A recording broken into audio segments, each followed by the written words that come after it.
Sir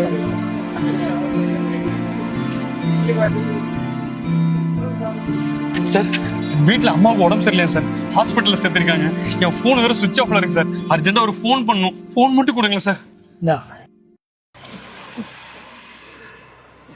hello hello.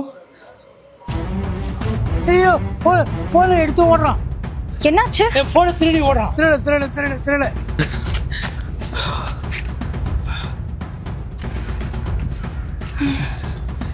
Sabari, உடனே மொத்த காசையும் அக்கௌண்ட்டுக்கு அனுப்பு. பரவாயில்ல, எனக்கு ரொம்ப ஈஸியாக முடிஞ்சிச்சுல. டே, எல்லாம் என்னோட ஐடியா. முதல்ல காசு அனுப்பு. அனுப்புறேன். பின் என்ன? 1 2 3 4. 1 2 3 4 கிழமை இவ்வளோ ஈஸியாக வச்சிருக்கான். பின் நம்பர் என்னன்னு சொல்லு. அதுவும் 1 2 3 4 தான். என்னது, பாஸ்வேர்டு பின் நம்பர் ஒரே இதுதானா? கவர்மெண்ட் என்னதான் பின் நம்பர் ஸ்ட்ராங்கா வைன்னு சொன்னாலும் இவன மாதிரி ஆளுங்கெல்லாம் கேட்கவே மாட்டானுங்க.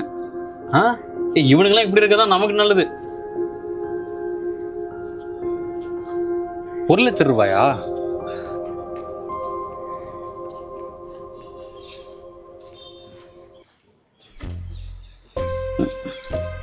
ஏய், என்னடி ஃபெயில்டுன்னு வருது?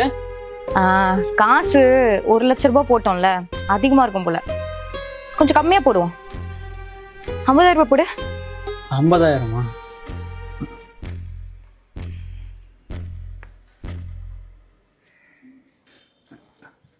ஏன் 50,000 ஃபெயில்டுன்னு வருது? 20,000 ரூபாய் போடு.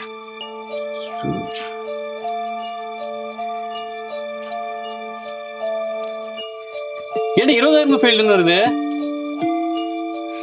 10,000 ரூபாய் போடு. ஒருத்தி ஏன் 10,000 ரூபாய் ஃபெயில்டுன்னு வருது? இந்த ஆள் அக்கௌண்ட்ல காசு இருக்குதா இல்லையா? எவ்வளோ அமௌண்ட் போட்டாலும் ஃபெயில்டு தான் வரும்.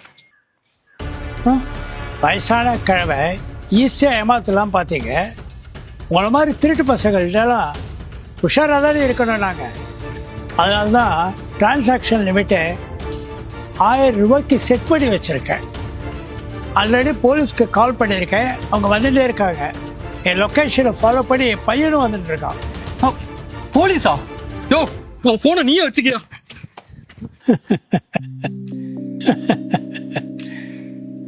இந்த மாதிரி நிறைய திருட்டு வயசானவங்களை குறி வச்சு நம்ம ஊர்ல நடந்துன்னு தான் இருக்கு.